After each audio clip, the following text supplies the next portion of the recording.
control. Especially when it's a happy, wonderful life with an incredible woman. Well said. You always had good judgment and excellent taste, my boy. Thank you. And I can tell you that Leslie Weber felt pretty much the same way as I did, being separated from Rick during this emergency. We had some nice talks about our mutual needs down at the center. Oh? I think I mentioned it to you when I called you, didn't I? Oh, well, you probably did. It's not that important. I'm sure Leslie's as happy as I am this morning. Ellen, I think that Monica needs sleep more than anything else right now. No, Edward. No, I'm fine. No. Dad's right. You really must get some rest, Monica. Look, it's rest enough just being home.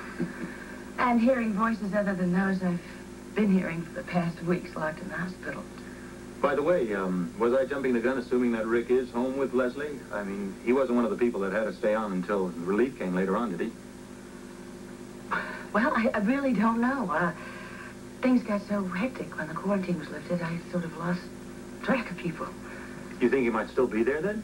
No. Well, I mean, I don't know, but... I mean, he could have left even earlier than I did. I see. Much as I hate to say it, I'm scheduled to go down to the center today. Oh, that's still going on? Yes, there are a lot more free examinations to go on until the incubation period for Lassa is over, and that way they'll be sure there won't be any more new outbreaks. Well, you should go. Well, Alan, it seems to me with Monica just home, you could call down there and excuse yourself from duty. I don't need a lot of convincing. I'm sure they'll be able to get on without me. I'll call her for Alan, wait. Believe me, my darling, I'd much rather be here with you. I know. I love you for that. But to think if every doctor here felt he could stay away from the center just because the quarantine's been lifted, well, you know what would happen. Of course. You're right again, as always. Don't you ever get tired of being right? You give me the proverbial dilemma. I know I should go, but I can't bear leaving you. And two, I really am tired. I don't know how I can stay on my feet much longer without falling asleep. So it's good you go. And in the meantime, I'll get some rest. All right, I will go.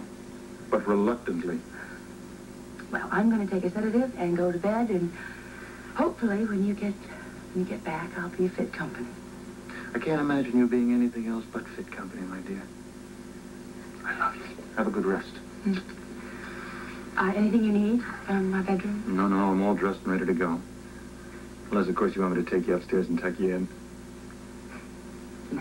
No. Don't bother. I'll see you later. Okay. I'll see you later, too.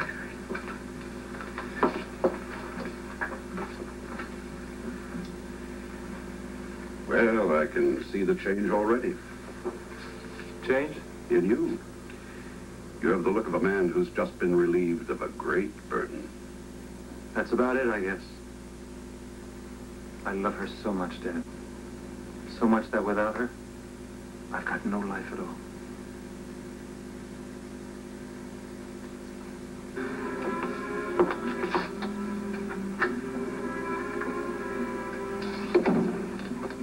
When will I ever be able to look out in the eye again and not feel the pangs of guilt?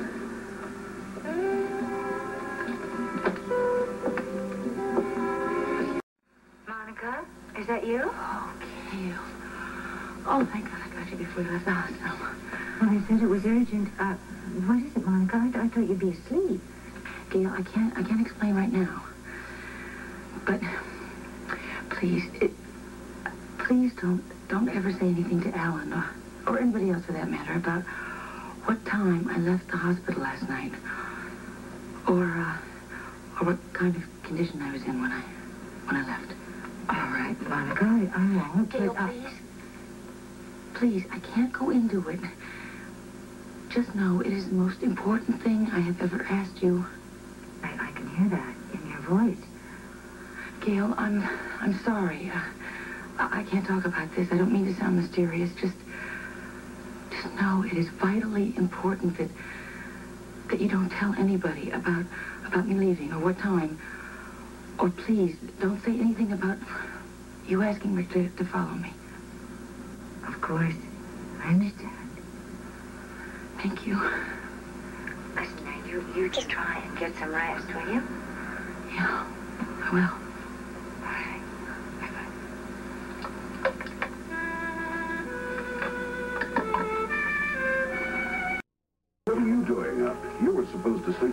more hours yet. Well, I guess I'm just overtired.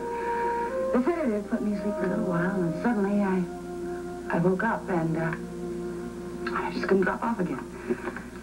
Mind if I keep you company? Oh, when the day comes that I object to the company of a beautiful woman, I won't have to worry about a heart attack. I will have succumbed to one. You know, it occurred to me while I was upstairs that I never even asked you how you were feeling when I came home. That was very thoughtless of me, Edward. I'm sorry. Ah, don't be silly. Bill, how are you feeling? Bored, frankly. If I have to spend the rest of my life like an old horse put out to pasture, I'd rather be shot and put out of my misery. I don't have to put up with it much longer. Now that this epidemic is over, I want to get together with Rick face to face, discuss this entire situation with him, and decide what's going to be done about it. Is Rick out of quarantine now, too? Well, yes, I guess. I mean, I would imagine by this time. Well, good. Maybe you can call him later in the day after he's had some rest and set up some kind of a meeting for me. Edward, I really don't think we should bother him right now. I mean, after all, it's still early. Well, maybe for him, but it can't be too soon for me. Well, maybe you're right. I don't want to seem selfish. We'll let him rest today.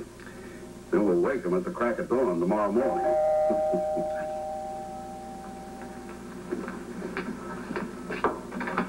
Hello. You remember Miss Williams, of course? Yes, of course. How are you, Monica? How's it feel to be out and around again? Well, I don't really know. I haven't had time to get used to it. Hello, Daddy. All right, Tracy. Mitch. Mr. Quartermain. Where's Alan? He's down at the center. Are you kidding? Your first day home from the hospital and he's out still playing doctor? Tracy, there are still a lot of important things to be done at these centers. I mean, the incubation period is not over yet, you know. Monica, I'm not underestimating the work that has to be done. After church today, Mitch and I went down to the main center. We saw the lines of people 2 deep waiting to be examined. Just that if Alan were there and I didn't know it, I would have liked to say hello. So, You were down at the main center? Yes, indeed. oh, don't worry about it, Monica. We weren't there to stick out our tongues and say, ah. Well, then, what were you there for? Pictures. Photographers got some wonderful shots of Mitch being thanked by grateful citizens for finding the carrier. Oh, really?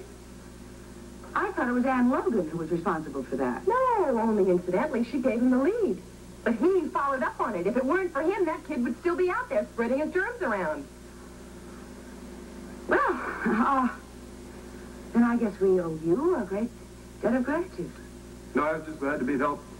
I'm thinking of throwing a little celebrational dinner tonight. What do you think? It's time we get the fun back in our lives. That might be a little bit premature, Tracy. Oh, why, Daddy, come on. We'll invite some fun people like Gary Lansing, Rick and Leslie Weber. But I'm afraid you're going to have to excuse me because I don't feel like celebrating. Well, why ever not, Monica? Because, Tracy, you don't seem to realize the city is still bearing its dead from this epidemic. That there are still hundreds of people on the 5th floor of General Hospital who may not survive it. Well, interestingly enough, Monica, I was not suggesting we declare a national holiday. Only that we have a small, private dinner party. I personally think it's just about time we try to put this epidemic behind us and get back to leading normal lives. Tracy, I think It Monica's isn't going point... to be that easy to start leading normal lives again, Tracy. Not for those people who have been working with death and suffering all these weeks. Not